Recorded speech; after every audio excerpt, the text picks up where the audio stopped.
네, 이제 오늘 말씀 보도록 하겠습니다. 창세기 22장 1절에서 18절까지의 말씀입니다. 창세기 22장 1절에서 18절까지의 말씀. 저 한 절 여러분 한 절 교독하겠습니다. 저부터 읽겠습니다. 이 일 후에 하나님이 아브라함을 시험하시려고 그를 부르시되 아브라함아 하시니 그가 이르되 내가 여기 있나이다.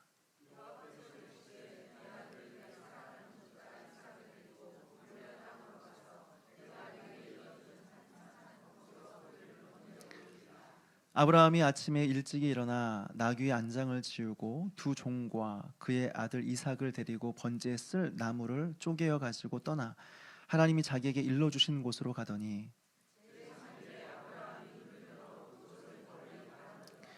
이 아브라함이 종들에게 이르되 너희는 나귀와 함께 여기서 기다리라.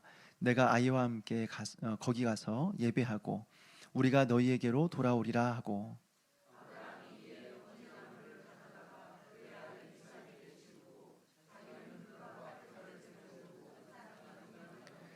이삭이 그 아버지 아브라함에게 말하여 이르되 내 아버지여 하니 그가 이르되 내 아들아 내가 여기 있노라. 이삭이 이르되 불과 나무는 있거니와 번제할 어린 양은 어디 있나이까.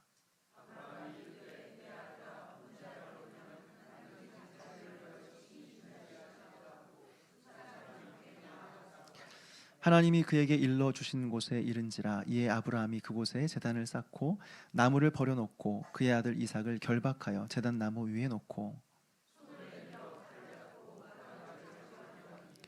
여호와의 사자가 하늘에서부터 그를 불러 이르시되 아브라함아 아브라함아 하시는지라. 아브라함이 이르되 내가 여기 있나이다 하매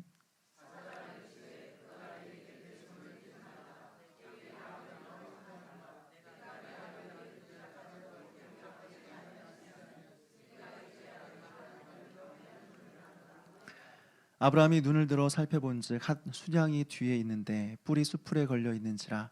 아브라함이 가서 그 수양을 가져다가 아들을 대신하여 번제로 드렸더라.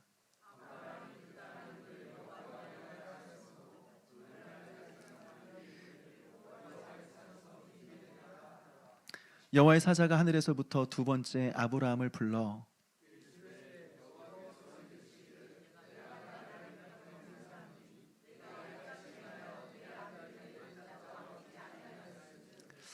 내가 내게 큰 복을 주고 내 씨가 크게 번성하여 하늘의 별과 같고 바닷가의 모래와 같게 하리니 내 씨가 그 대적의 성문을 차지하리라.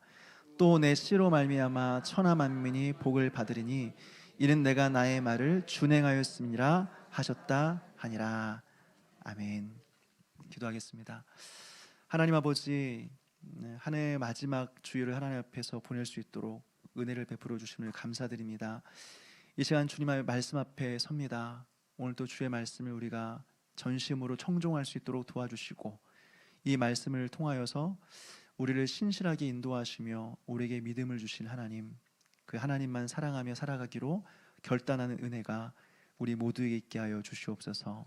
감사를 드리옵고 예수님의 이름으로 기도하옵나이다. 아멘.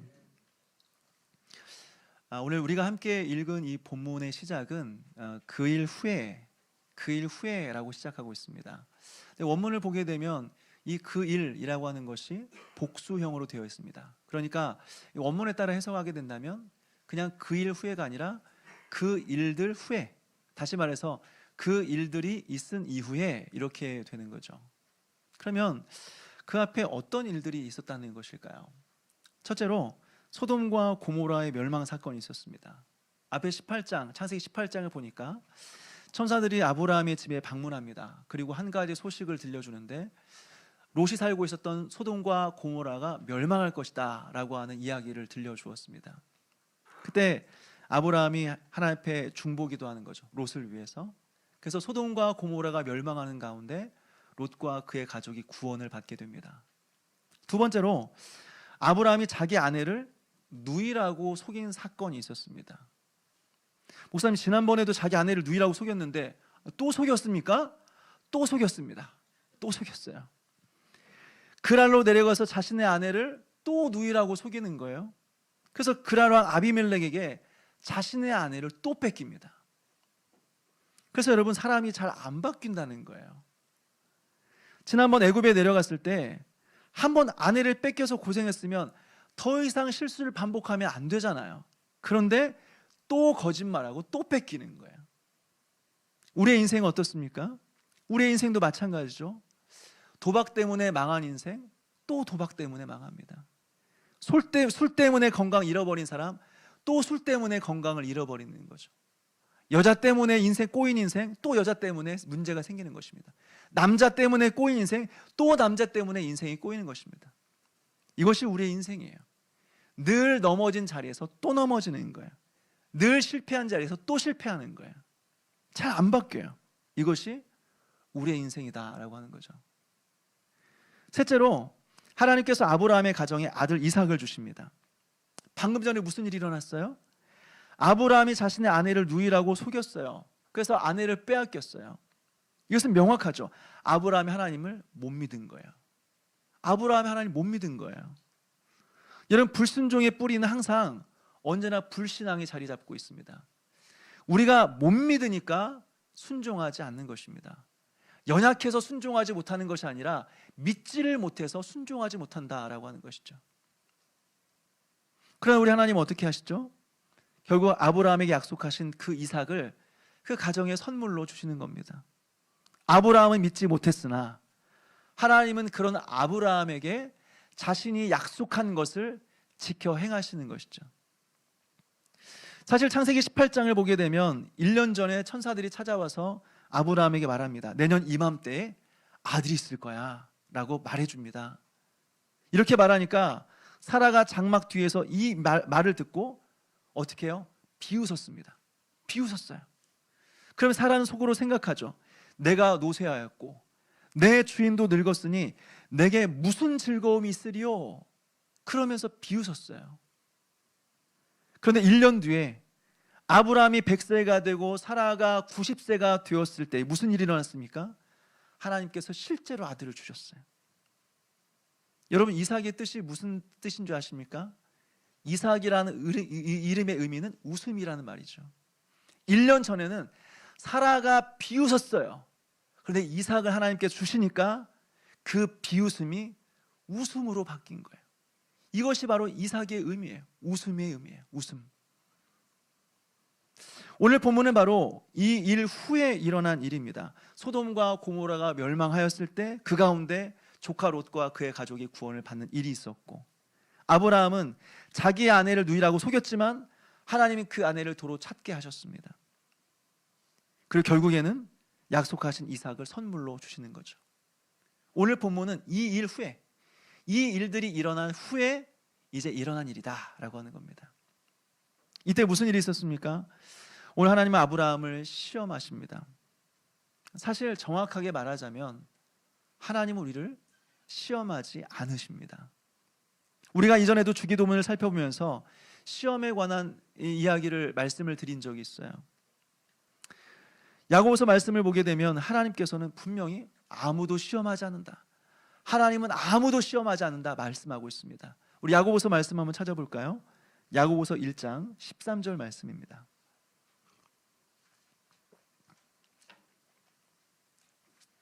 우리 같이 읽겠습니다. 시작.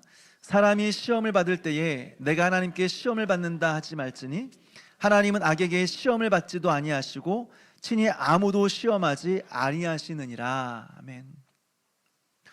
여러분, 성경은 분명히 하나님은 시험하지 않으신다고 말해요. 그런데 왜 오늘 하나님께서는 성경에 아브라함을 시험하셨다라고 말하는 것일까요? 우리의 입장에서 그렇다는 것입니다.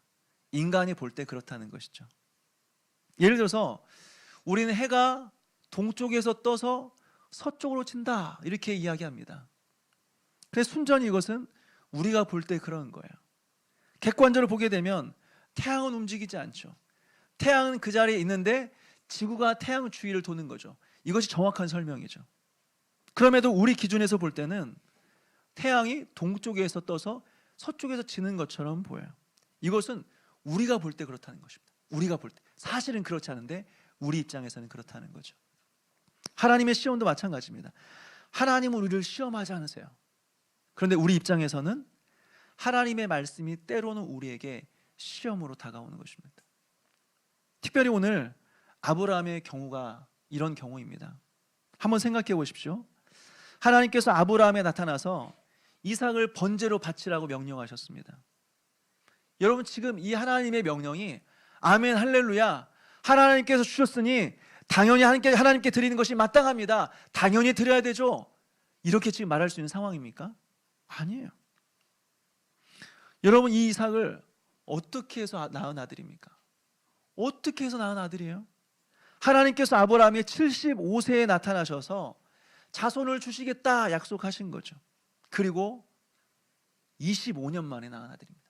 25년 만에. 그것도 수많은 자녀 중에서 또 하나의 아들이 태어난 게 아니에요. 100세가 되어서야 겨우 처음 얻은 독자입니다. 이게 이삭입니다. 그러니까 얼마나 귀해요. 얼마나 소중한 아이입니까? 요즘 젊은 부부들도 아이 하나 낳으면 얼마나 벌벌 떨면서 아이를 키워요. 어렵게 시험관에서 자식을 낳으면 더 귀하죠. 아이를 떠받들면서 키우죠. 떠받드는 거예요. 하나님처럼 섬기는 것입니다. 그러니 아브라함은 어떻게 했어요? 비교할 수가 없죠. 아브라함의 이삭은 너무나 귀한 아들인 거예요. 100세가 되어서야 낳은 독자라는 것입니다. 그런데 그 아들을 번제로 바치라고 하니까 어떻게 해요? 이것이 아브라함에게 시험이 되었다라고 하는 것입니다. 여러분, 여기서 우리는 굉장히 중요한 사실을 깨닫습니다. 사람은 처음에는 누군가가 나에게 호의를 베풀어주면 감사하게 생각해요. 아, 저 사람이 나에게 호의를 베풀어줬네? 너무 감사하다. 근데 그 호의가 반복되면 당연한 것처럼 생각이 돼요. 당연한 것이구나. 또 처음에는 선물이라고 생각했어요. 근데 선물이라고 생각하던 것이 시간이 지나면 어떻게 해요? 내 거라는 생각이 들어요. 선물도 시간이 지나니까 내 거라는 착각에 빠지는 것이죠. 예를 들어서 한 친구가 멀리 떠나면서 나에게 돈을 맡기고 갔어요. 100억을 맡기고 왔습니다. 100억. 생각만 해도 기분이 좋지 않습니까? 평생 100억을 손에 만져볼 일이 없지만 친구가 100억을 손에 맡기고 갔어요. 그리고는 다음 날 찾아간다고 한다면 아쉽긴 하지만 네 거니까 가져가라 라고 말할 수 있는 거죠. 근데 친구가 100억을 맡기고 떠났어요. 그리고 안 나타나요. 1년이 지났는데 2년이 지났는데 연락도 안 돼. 안 나타나. 그럼 어떻게 해요? 그 안에 있는 5만 원권 한 장씩 뺐습니다. 어차피 티가 안 나. 100억에서 5만 원 한 장씩 빼면은 뭐 티가 나겠습니까? 한 장씩 앉아 있어요. 그렇게 10년이 지났습니다. 그리고는 이제 어디가 죽었나 보다. 연락도 안 되고 안 나타나는 거 보니 죽었나 보다. 이 내 건가 보다. 그러면서 땅 보러 다녀요. 건물 보러 다닙니다. 그럼 계약을 하려고 하는데 갑자기 10년 만에 친구가 나타나서 내 돈 맡긴 100억 내놔 라고 했을 때 어떻습니까? 네 거니까 당연히 줘야지 라는 겁니까? 아니면 왜 10년 만에 나타나서 갑자기 내 걸 뺏어가느냐 이런 마음일까요? 아마 후자의 마음이 클 거예요. 왜 어디 있다 나타나서 왜 달라고 하느냐 화를 낼 거예요. 왜요? 원래는 내 게 아닌데 오래 갖고 있다 보니까 내 거라는 생각이 든 거예요. 내 거라는 생각이. 오늘 아브라함의 상황이 정확히 이런 상황입니다. 처음에 아브라함의 가정에 이삭이 태어났을 때는 아브라함 이삭이 하나님께서 주신 선물이다 이런 생각이 있었을 거예요. 그러니까 이삭이 태어났을 때 아브라함은 고백했을 겁니다. 하나님, 이 아이는 내 게 아닙니다. 하나님 겁니다. 하나님의 선물입니다. 그러니까 내 거라고 생각하지 않고 하나님의 것처럼 하나님을 위해서 하나님을 대신해서 이 아이를 잘 키워보겠습니다. 내 거라고 생각하지 않고 하나님 거라고 생각하며 잘 키워보겠습니다. 아마 이렇게 고백했을 것입니다. 그런데 시간이 지나니까 어때요? 내 거라는 생각이 든 거예요. 내 거라는 생각. 그래서 하나님께서 아브라함이 뭐라고 말씀하시느냐, 우리 창세기 22장 2절 말씀을 한번 읽어볼까요? 창세기 22장 2절입니다. 시작. 여호와께서 이르시되 내 아들 내 사랑하는 독자 이삭을 데리고 모리아 땅으로 가서 내가 내게 일러준 한 산 거기서 그를 번제로 드리라. 뭐라고 말씀하십니까? 네 아들, 네 사랑하는 독자 이삭, 네 아들, 네가 사랑하는 독자 이삭 바치라고 말하는 것입니다.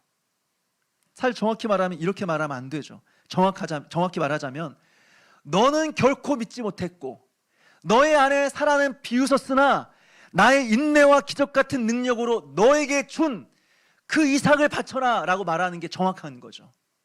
근데 오늘 하나님은 그렇게 말씀하지 않고 너의 아들, 너의 사랑하는, 너의 소중한, 이 세상에 하나밖에 없는 그 소중한 네 거, 네 아들이라고 말하는 것이에요. 무엇을 보여주고 있어요? 이삭에 대한 아브라함의 마음, 아브라함의 사랑을 보여주고 있는 것입니다. 여러분, 우리는 어떻습니까? 우리 안에 이런 이삭 같은 것들이 하나씩 있지 않습니까? 사실 우리가 가지고 있는 모든 것들은 다 하나님의 은혜예요. 전부 다 하나님의 선물이에요. 내 거라고 말할 수 있는 거 아무것도 없어요. 하나님 주신 것들이에요. 솔직히 말해서 순전히 내 거라고 말할 수 있는 거 여러분 있습니까? 이것만큼은 내 거야 라고 말할 수 있는 거 있어요? 없어요. 우리는 빈손으로 태어나서 빈손으로 돌아갑니다.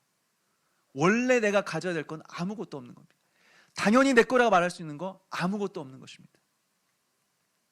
그래서 아우구스티누스는 이렇게 말해요. 내 것이라고 말할 수 있는 것은 우리의 죄밖에 없습니다. 내 거라고 말할 수 있는 것은, 확실하게 말할 수 있는 것은 우리의 죄밖에 없습니다. 여러분, 죄밖에는 내 거라고 확실히 말할 수 있는 것이 아무것도 없다라고 하는 것이죠. 그런데 하나님께서 우리에게 주신 선물과 같은 것을 오래 갖고 있다 보니까 어떻게 해요? 내 거라는 생각이 들어요. 내 아들, 내 사랑하는 독자 이삭, 이런 생각이 드는 것이죠. 무엇보다 아브라함에게 이삭은요, 자신이 가진 여러 소중한 것들 중에 하나가 아니었습니다. 아브라함이 소유한 것 중에서 이삭을 대체할 수 있는 것은 아무것도 없었습니다. 가장 소중한 이삭이었습니다. 소 1000마리요, 낙타 500마리, 양 5000마리, 기꺼이 이삭 대신에 바치라고 했으면 기꺼이 바쳤을 겁니다. 근데 이삭은 대체할 수 없는, 아브라함에게는 너무나 소중한 그런 자신의 전부였습니다. 여러분, 우리에게 이런 거 있지 않습니까? 사실 내 건 아니에요. 내 건 아닌데 너무나 오래 가지고 있다 보니까 내 것이라고 착각되는 것이 있지 않습니까? 이것 때문에 우리는 시험에 드는 거예요. 내 것인지 하나님 것인지 구분이 안 되는 그 경계가 모호해지는 그것 때문에 우리는 시험에 들게 된다라고 하는 것입니다. 사실 내 게 아니라고 인정한다면 시험 들 일이 없어요. 이 세상에 내 거라고 생각이 되니까 그것 때문에 우리는 시험에 빠지는 것입니다. 그렇다면 여러분, 왜 하나님은 우리에게 이런 소중한 것을 요구하는 것일까요? 다시 말해서 차라리 중간에 뺏어가려고 했으면 처음부터 주시지 마시지 왜 줬다 뺏어가느냐 이겁니다.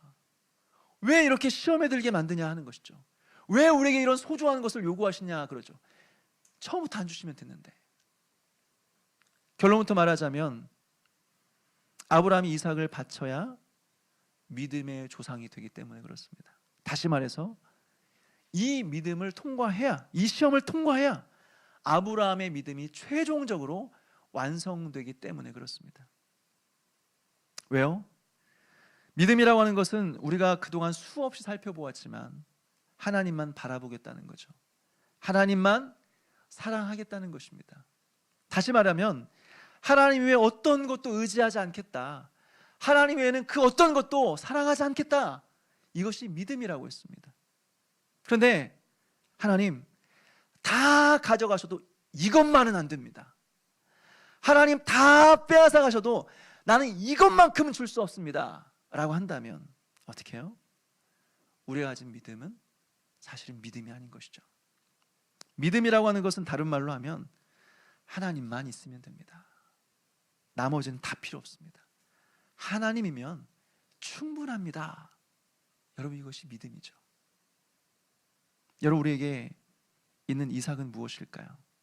나의 시간, 나의 물질, 내 자녀, 내 성공, 내 미래, 나의 행복, 이것을 하나님께 기꺼이 드리지 못한다고 한다면 사실 우리의 믿음은 진짜가 아닌 것입니다. 여러분, 우리에게 가장 소중한 이삭을 하나님 앞에 기꺼이 드릴 수 있는 그런 은혜와 결단이 저와 여러분에게 있게 되기를 주님의 이름으로 축원합니다. 이어서 창세기 22장 3절 말씀을 보도록 하겠습니다. 창세기 22장 3절 말씀 같이 읽겠습니다. 시작. 아브라함이 아침에 일찍 일어나 나귀의 안장을 지우고 두 종과 그의 아들 이삭을 데리고 번제에 쓸 나무를 쪼개어 가지고 떠나 하나님이 자기에게 일러주신 곳으로 가더니. 여러분, 여기서 우리는 굉장히 놀라운 사실을 발견하게 됩니다. 분명 이전까지는 아브라함에게 시험이 되었습니다. 그 소중한 아들을 번제로 바치라는 사실이 아브라함에게는 시험이 되었어요. 분명히 아브라함 마음에 이건 내 거야 라는 생각이 있었습니다. 그러니까 성경에 뭐라고 말하냐면 네 아들, 네 사랑하는 독자 이삭이라고 분명히 하나님 말씀하시죠. 근데 아브라함은 어떻게 합니까? 분명히 이전까지는 시험에 빠졌는데 다음날 아침 일찍 일어나자마자 이삭을 데리고 모리아 산으로 가는 것입니다. 여러분, 이해가 되세요? 시험에 든 아브라함이 어떻게 하나님 말씀 앞에서 곧바로 순종할 수 있었을까요? 히브리서 기자는 그 이유를 우리에게 가르쳐주고 있는데, 우리 히브리서 11장 17절에서 19절 말씀을 같이 읽겠습니다. 히브리서 11장 17절에서 19절 말씀입니다. 같이 읽겠습니다. 시작. 아브라함은 시험을 받을 때에 믿음으로 이삭을 드렸으니 그는 약속들을 받은 자로 돼 그 외아들을 드렸느니라. 그에게 이미 말씀하시기를 내 자손이라 칭할 자는 이삭으로 말미암음이라 하셨으니 그가 하나님이 능히 이삭을 죽은 자 가운데서 다시 살리실 줄로 생각한지라. 비유컨대 그를 죽은 자 가운데서 도로 받은 것이니라. 아멘. 여러분, 아브라함에게는 분명한 체험이 있었습니다. 잊을 수 없는 확실한 체험이 있었습니다. 물론 이삭이 아버지 아브라함을 따라서 3일 길을 걷고 또 번제에 쓸 나무를 어깨에 짊어지고 따라갈 정도였으니까 한 10년도 훨씬 더 지난 일이었겠죠. 그렇지만 아브라함에게는 잊을 수 없는 분명한 체험이 있었습니다. 그것은 무엇이냐? 하나님께서 이삭을 주셨다라고 하는 것입니다. 이 체험만큼은 잊을 수 없는 분명한 체험이었습니다. 이것은 지금도 그렇지만 그 당시에는 상상할 수 없는 일이죠. 여러분, 100세가 된 아브라함, 그리고 90세가 된 사라입니다. 할머니, 할아버지입니다. 그것도 경수가 끊어져서 의학적으로, 과학적으로 아이를 낳을 수 없는, 확실하게 아이를 낳을 수 없는 상태가 되었습니다. 그래서 아브라함은 끝까지 믿지 못했고 사라는 아들 이야기를 들으면서 비웃었습니다.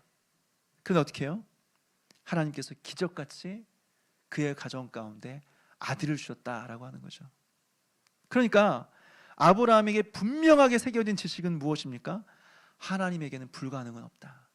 하나님은 불가능한 일을 가능하게 하시는 분이시다. 내가 100세의 아들을 얻게 되었다고 한다면, 그 하나님께서 아들을 주셨다고 한다면, 혹시 이삭이 죽는다고 할지라도, 혹시 이삭을 진짜 번제로 바친다고 할지라도 하나님께서는 다시 살리실 것이다 라는 확실한 믿음이 있었습니다.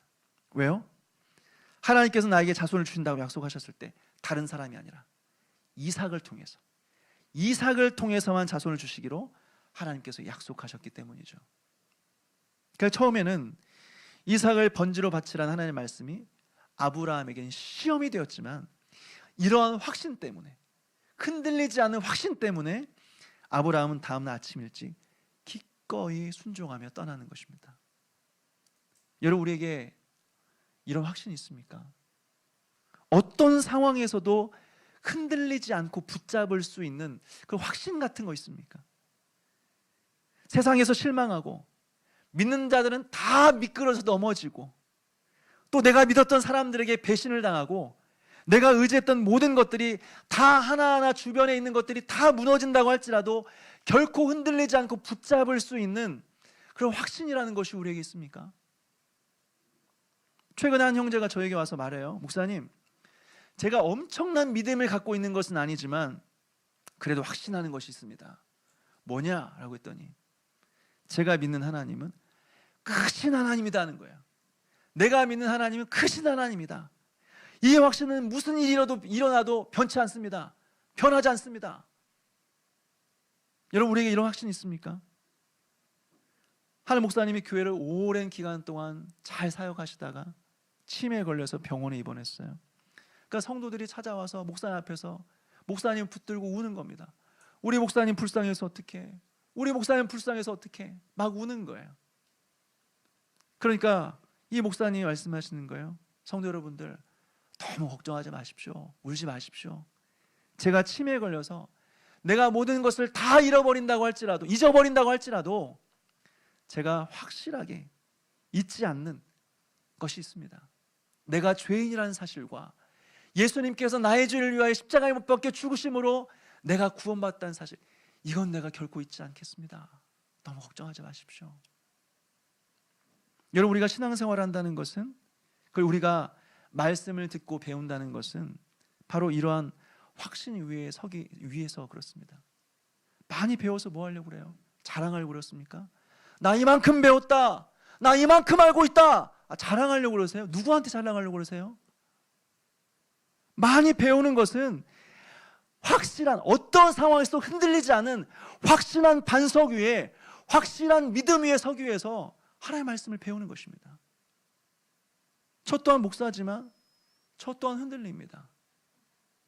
늘 확신 속에 살아가지 못해요. 때로는 의심이 찾아옵니다. 막 흔들려요. 그렇지만 변함이 없는 확신이 있어요. 하나님께서 나의 아버지시다. 그래서 하나님은 나를 결코 떠나지 않을 것이다. 하나님은 결코 나를 버리지 아니하실 것이다. 그 하나님께서 나의 삶을 인도하실 것이다 라는 확신이 있습니다. 여러분에게 이런 확신이 있습니까? 아니면 무슨 일이 생길 때마다 어떡해? 나 큰일 났어. 나 망했어. 그러면서 의심의 구렁텅이에 빠져서 허우적거리고 있습니까? 여러분, 무엇을 하기 이전에, 무엇을 열심히 하기 이전에 먼저 하나님이 누구신지를 배우십시오. 그리고 그 확신 속에서 하나님을 붙드는 삶을 살아가는 저와 여러분 되시기를 주님의 이름으로 축원합니다. 이어서 아브라함은 이제 모리아산에 도착했습니다. 그리고 이삭과 단 둘이 모리아산에 올라가는 거죠. 그리고 이삭을 제단 위에 올리고 칼을 들어서 그 사랑하는 하나밖에 없는 그 아들을 칼로 죽이려고 하는 그때 하나님의 음성이 들렸습니다. 우리 11절 12절 말씀을 같이 읽겠습니다. 11절 12절 말씀 시작. 여호와여, 사자가 하늘에서부터 그를 불러 이르시되 아브라함아 아브라함아 하시는지라. 아브라함이 이르되 내가 여기 있나이다 하매 사자가 이르시되 그 아이에게 손을 대지 말라. 그에게 아무 일도 하지 말라. 내가 내 아들 내 독자까지도 내게 아끼지 아니하였으니 내가 이제야 내가 하나님을 경외하는 줄을 아노라.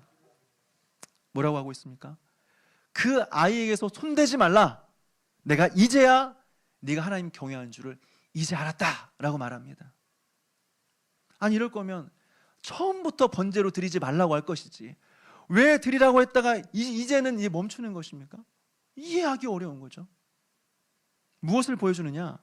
결국 믿음은 순종으로 완성이 된다라고 하는 것을 보여주는 것이죠. 이거 가르쳐주고 싶으신 것입니다. 아무리 우리에게 믿음의 생각과 믿음이 있는 것 같은 말, 이것이 우리에게 있다고 할지라도 그 믿음이 순종으로 나타나지 않는다면 그것은 믿음이 아닌 것입니다. 그래서 야고보는 말해요. 행함이 없는 믿음은 죽은 믿음이다. 믿음이 있는 것처럼 보여지는 건 중요하지 않다. 믿음이 있다면 행하는 것이고 행함이 없다면 믿음은 없는 것이다 라고 말하는 것입니다. 오늘 하나님은 비로소 아브라함의 순종을 통하여서, 특별히 아브라함이 가장 사랑하는 이 세상에 하나밖에 없는 독자 이삭을 하나님께 드리는 순종을 통하여서 아브라함 안에 있는 진짜 믿음을 보게 된 것입니다. 그리고 그를 믿음의 조상으로 세워주시는 것이죠. 그런데 여기서 한 가지 질문이 생깁니다. 하나님께서는 아브라함의 믿음을 모르셨을까요? 모르셨다가 이제서야 야, 네가 믿음이 있었구나 라고 이제서야 알게 된 것일까요? 아니요. 만약 그렇다면 하나님이 아니시죠. 하나님은 전지하신 분이십니다. 모르는 게 없으시는, 모든 것을 다 아시는 분이십니다. 그때 돼봐야 아는 것이 아니라 원래 이미 다 알고 계시는 분이십니다. 근데 오늘 왜? 마치 몰랐다가 이제서야 아는 것처럼, 전혀 이 아브라함의 믿음에 대해서 발견하지 못했다가 이제서야 발견한 것처럼 왜 하나님은 말씀하고 있는 것일까요?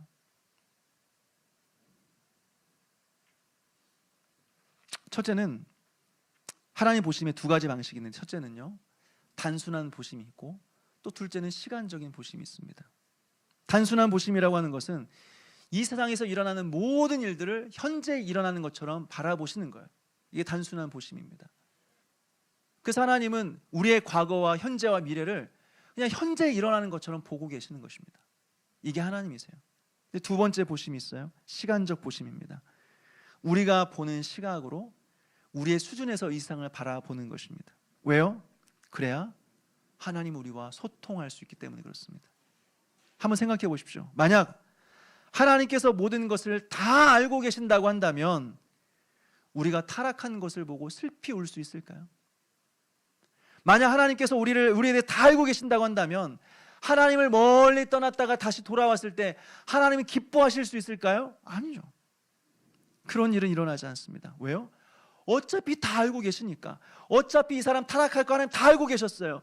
이 사람이 뒤로 물러났다가 다시 돌아올 거 하나님이 다 알고 계셨어요. 그래서 놀랄 일도 없고 슬퍼할 일도 없어요. 그럼 어떻게 해요? 우리와 소통하실 수가 없어요. 소통이 이루어지기 위해서는 기본적으로 반응이 있어야 돼요.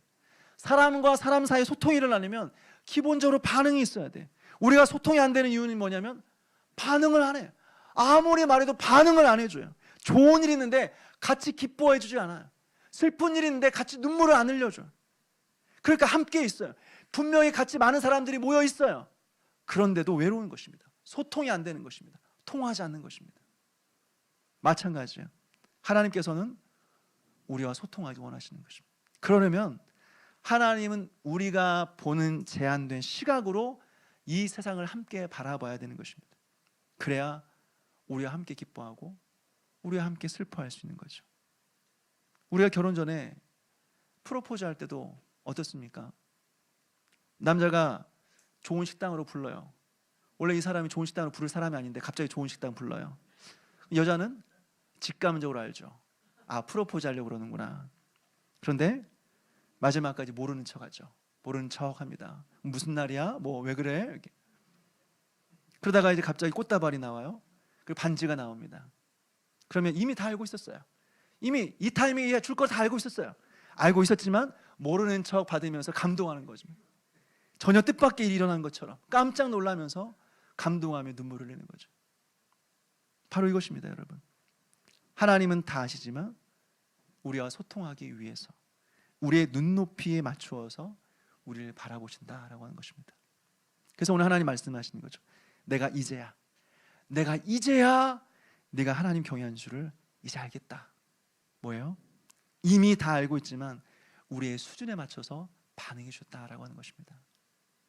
또 한 가지 여기서 우리가 주목하고 싶은 것은요, 하나님은 여기서 이삭 대신에 수양 한 마리를 준비하십니다. 사실 수양 한 마리는 아브라함이 먼저 말한 말이에요.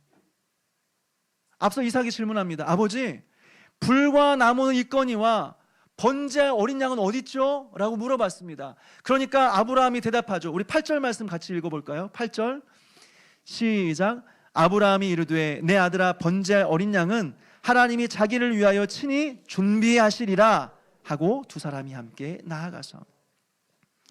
여러분, 아브라함이 이렇게 될 거를 미리 알았을까요? 몰랐어요. 그냥 말하는 것입니다. 그냥 해본 말입니다.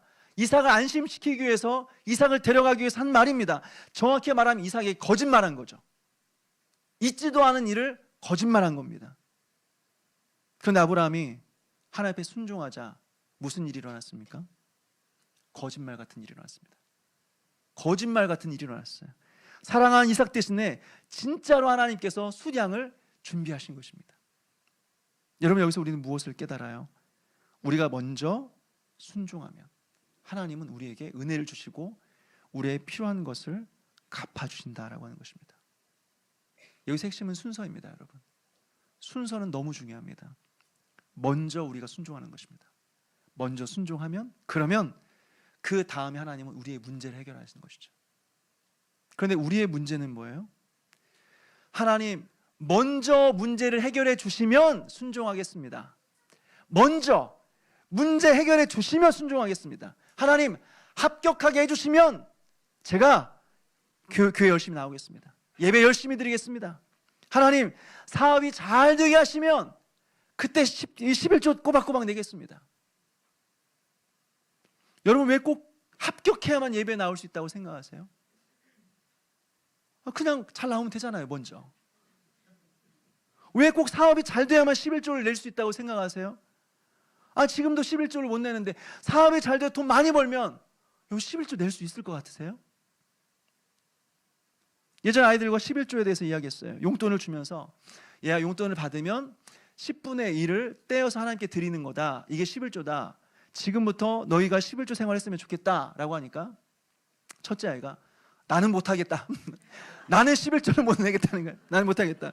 왜 그러냐? 용돈 얼마 되지도 않는데 여기서 또 11조를 떼면 내가 어떻게 한 달 동안 생활하냐? 나 못하겠다. 나중에 커서 돈 많이 벌면 내가 거기에 10분의 1을 드리겠습니다 하는 거야. 그래서 얘야, 지금 되는 11조도 어려운데 나중에 돈 많이 벌면 11조를 네가 낼 수 있을까? 당연히 그렇다는 거야. 너 많이 벌면 난 낼 수 있다라고 하는 거죠. 여러분, 하나님 앞에서 조건을 달지 마십시오. 하나님 앞에 조건 달지 마십시오. 하나님 이렇게 해주시면 내가 순종하겠습니다. 여러분, 지금 못하면 못하는 거예요. 지금 못하면 못하는 거라고요. 순종은 상황과 환경의 문제가 아니에요. 마음의 문제예요. 마음의 문제. 힘드니까, 연약하니까 순종하지 못하는 것이 아니라 내 안에 하나님보다 더 사랑하는 이삭이 있으니까 순종을 못하는 것입니다. 내 안에 있는 이삭 때문에 순종은 안 되는 거예요. 상황과 환경 탓하지 마세요. 하나님보다 더 사랑하는 것이 있으니까 순종하지 않는 것입니다. 그래서 하나님은 우리의 문제를 때로는 내버려 두세요. 왜요? 지금 나에게 힘든 일이 생기고 어려운 일이 생겨서 인생의 어둠을 통과하고 있어요. 인생의 어둠을 지나가고 있는 중이에요. 그러니까 그래도 하나님 앞에 나와서 예배를 드리면서 하나님을 의지하는 거죠. 근데 여러분, 이 문제가 해결되면 어떻게 해요? 이 어둠의 문제가 해결되면 우리 어떻게 살 거예요? 또다시 어둠 속으로 들어가는 거예요. 또다시 어둠 속으로. 그러니까 하나님께서 때로는 우리의 문제를 그냥 내버려 두시는 거예요. 왜? 문제가 해결되면 또다시 어둠 속으로 들어갈까 봐. 그래서 바울이 하나님 앞에 자신의 육체의 가시를 위해서 3번이나 기도했다고 그랬어요. 그런데 하나님 주시는 답변은 동일해요. 네 은혜가 너에게 족하다, 충분하다. 이 기도의 응답이 안 이루어져도 너에게 여전히 육체의 가시가 있어도 너에게 은혜는 충분하다라고 말하는 것입니다. 여러분, 순종하고자 하는 마음이 있으면 하나님 앞에 조건을 달지 말고 그냥 하십시오.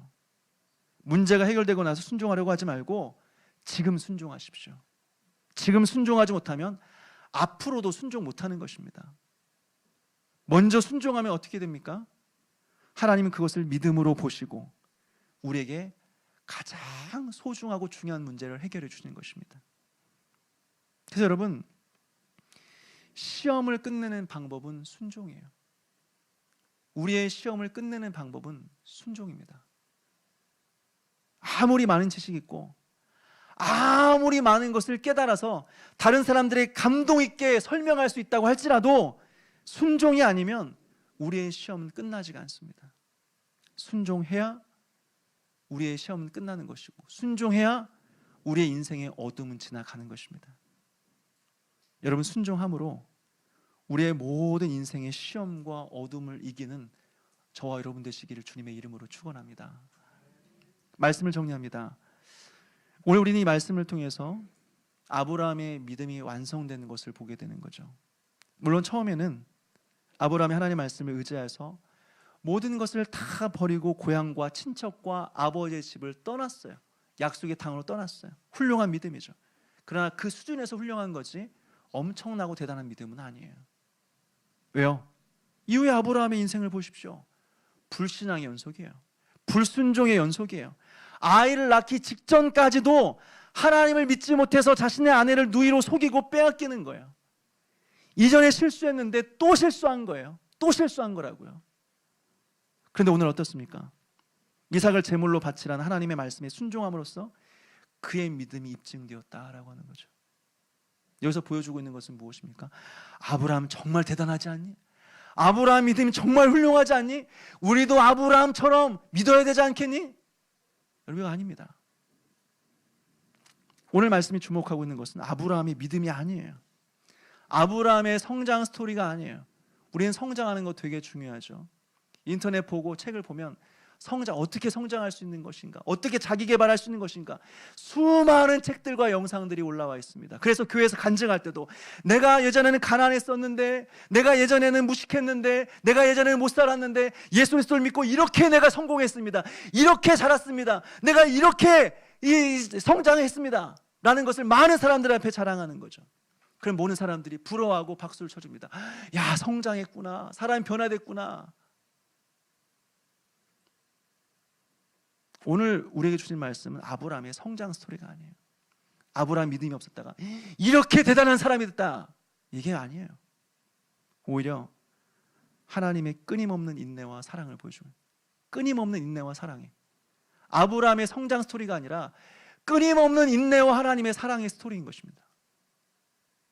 물론 아브라함 믿음이 전혀 없었다고 말할 수 없죠. 아브라함이 늘 죄만 지었다고 말할 수 없죠. 분명히 아브라함도 잘한 일이 있었어요. 그렇지만 만약 하나님께서 아브라함을 지켜주지 않았다고 한다면 어떻게 해요? 만약 애굽에서 아내를 빼앗겼을 때 하나님께 도우시지 않았다고 한다면, 또 그랄에서 아내를 속여 빼앗겼을 때 하나님께서 그 일에 간섭하지 않았다라고 한다면 믿음의 조상 아브라함은 없었습니다. 믿음의 사람 아브라함은 없었어요. 또 아브라함 이삭을 번제로 드리려고 했을 때 여러분 한번 생각해 보십시오. 이삭의 나이가 10대 중후반 정도는 된 나이였어요. 팔팔한 나이였어요. 그리고 아브라함은 100세가 훨씬 넘은 노인이었습니다. 걷기도 힘든 노인이었어요. 만약 이삭이 마음 먹고 아브라함이 이삭을 번제로 드리려고 했을 때 이삭이 마음 먹고 아버지 왜 그러세요? 아버지 미쳤어요? 왜 그러세요? 하면서 아버지를 밀치고 뛰어나갔으면, 도망갔으면 모리아 산에서 여호와 일에는 없는 거예요. 아브라함의 순종은 없는 거예요. 어떻게 해요? 그런데 이삭이 순종했어요. 이삭이 마음을 고쳐먹고 순종함으로써 스스로 제단 위에 올라간 거예요. 그러니까 이 일이 일어난 거예요. 그러니까 여러분, 이 모든 것들 중에서 아브라함의 인생 중에서 하나라도 어긋났으면, 하나라도 삐끗했으면 어떻게 되는지 아세요? 믿음의 사람 아브라함은 없는 거예요. 그런데 어떻게 해요? 하나님께서 성실하게 아브라함을 믿음의 사람으로 세우신 것입니다. 수없이 실패하고 수없이 넘어졌는데도 불구하고 하나님은 다시 일으켜 세우시고 다시 회복해 주시는 거예요. 그래서 아브라함을 결국 믿음의 사람으로 만드신 것입니다. 그러니까 아브라함의 믿음은 아브라함의 것이 아니에요. 하나님 거예요. 하나님 거. 결국 순종하게 하시고 믿음의 조상으로 세우신 분은 하나님이시다라고 하는 것입니다. 여러분이 어떻습니까? 우리의 믿음이 우리의 것이라고 생각하십니까? 지금까지 신앙생활을 잘 해왔으니까 내가 믿음이 좋아서라고 생각하십니까? 착각입니다. 착각입니다. 수없이 넘어지고 수없이 실패했던 우리의 인생인데 하나님께서 신실하셔서, 하나님께서 우리를 너무나 사랑하셔서 여기까지 우리를 인도하신 것입니다. 그러니까 우리의 믿음은 우리 게 아니에요. 하나님의 선물이에요. 하나님의 은혜 때문에 우리가 여기까지 온 거예요. 그러니까 우리가 자랑할 게 있어요? 자랑할 게 하나도 없어요. 자랑할 게 아무것도 없어요. 다만 우린 죽을 때까지 그 하나님의 은혜를 찬양하면서 감사하면서 순종하는 삶을 살아가는 것밖에 우리가 할 수 있는 것은 아무것도 없다라고 하는 것이죠. 사랑하는 여러분, 이제 한 해를 마무리하고 새해를 앞두고 있습니다. 여러분, 어떤 마음으로 한 해를 마무리하고 또 어떤 마음으로 새해를 시작하시겠습니까?